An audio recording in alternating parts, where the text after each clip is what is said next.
Hello guys, I am अंकुश लुसलका। मैं वापस से आ गया हूँ एक नई वीडियो के साथ। तो सीए फाउंडेशन एग्ज़ाम्स को लगभग और 20 डेज़ हैं। तो बहुत सारे स्टूडेंट्स ऐसा सोच रहे हैं कि मैंने इतना अच्छे से प्रिपेयर नहीं किया है, थोड़ा बहुत प्रिपेयर किया है, थोड़ा बहुत नहीं पढ़ा है, कुछ सब्जेक्ट्स के है ना 60% कवर किए हैं, कुछ 40% नहीं किए हैं, तो क्या मैं स्टिल पास हो सकता हूँ कि नहीं। तो आंसर यस या नो का नहीं है। मैं सजेस्ट करूँगा, अगर आपने कुछ भी नहीं पढ़ा है, आज तक बुक को टच भी नहीं किया है, तो थोड़ा दिक्कत जा सकता है, क्योंकि 20 डेज़ में पूरा बुक को कवर कर लेना, पूरा सिलेबस कवर कर लेना इस मतलब इतना आसान नहीं होगा ये।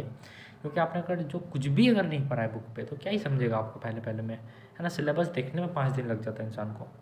पर आपने अगर कुछ पढ़ रखा है, सिलेबस देख रखा है एटलीस्ट, है ना, आपने कुछ कुछ टॉपिक्स पढ़ रखे हैं, तो मेरा सजेशन ये रहेगा, जितना आप सोच रहे हो उतना अगर आप एक्शन में ले लो तो मे बी आप पास हो सकते हो। अगेन बात ये आता है कि इसका कोई सिंपल आंसर यस या नो नहीं है कि आप पास हो जाओगे, बोल दिया तो पास हो गए। नो, ऐसा कुछ नहीं होता है। अगर आप प्लानिंग के साथ पढ़ते हो 20 दिन भी, तो बहुत है।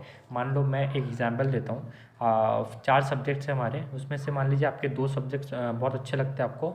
अकाउंट्स हो गया और इकोनॉमिक्स हो गया।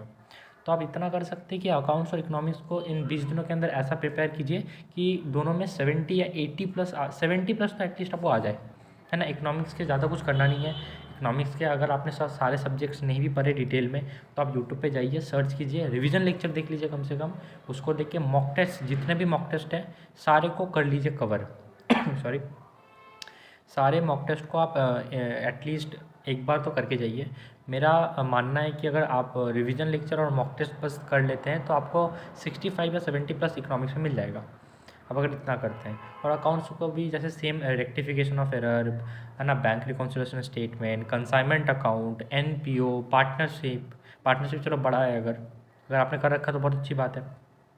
तो ये average due date, account current, सोगरा, बस ये कुछ टॉपिक करने से आपके 50-60 मार्क आ जाएंगे। आप कैलकुलेशन कर लीजिएगा। ट्रू फॉल्स है, जो पास्ट ईयर के ट्रू फॉल्स है, उन सारे ट्रू फॉल्स को कर लीजिए। कुछ जो पास्ट ईयर में थ्योरी आ रखे हैं, सारे थ्योरीज को एक बार पढ़ के चले जाइए। तो बस ये करने से आपके दोनों सब्जेक्ट में 60 या 65+ आने का चांसेस बन जाते हैं। अब आपको अगर पास करना है मैथ्स और लॉ में, तो आप अगर बेयर मिनिमम 40 भी लाते हैं, तो टोटल एग्रीगेट मिला के आपका 200 हो जाएगा।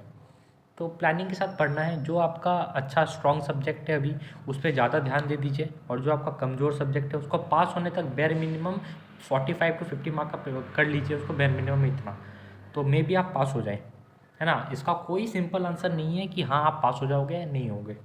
ये आप पे डिपेंड करता है आप इस 20 दिन को कैसे यूटिलाइज़ करते हैं। अगर आप ढंग से यूटिलाइज़ कर लेते हैं, है ना, 20 दिन में ज़्यादा नहीं सोच के, सोशल मीडिया के डिस्ट्रैक्शन को छोड़ के, है ना, पढ़ लेते हैं, तो मे बी आप पास हो सकते हैं।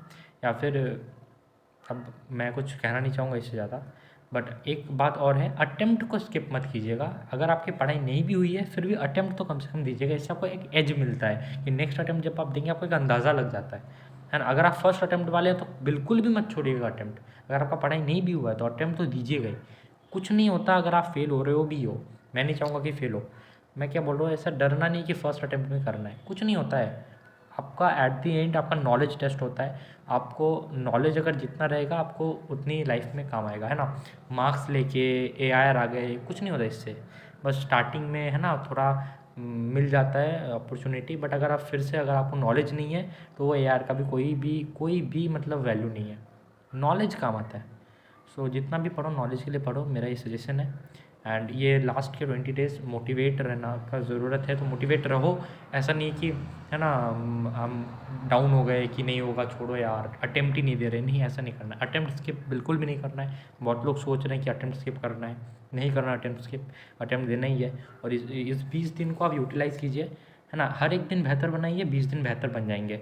और आने वाले 20 दिन बेहतर बनेंगे, तो आने वाले 4 दिन एग्जाम्स के आपके बेहतर बनेंगे, रिजल्ट आपका पास हो जाएगा। ये 20 दिन कम से कम मेहनत कर लेंगे तो हो सकता है। इम्पॉसिबल कुछ नहीं है, बट हाँ, थोड़ा मेहनत करना पड़ेगा।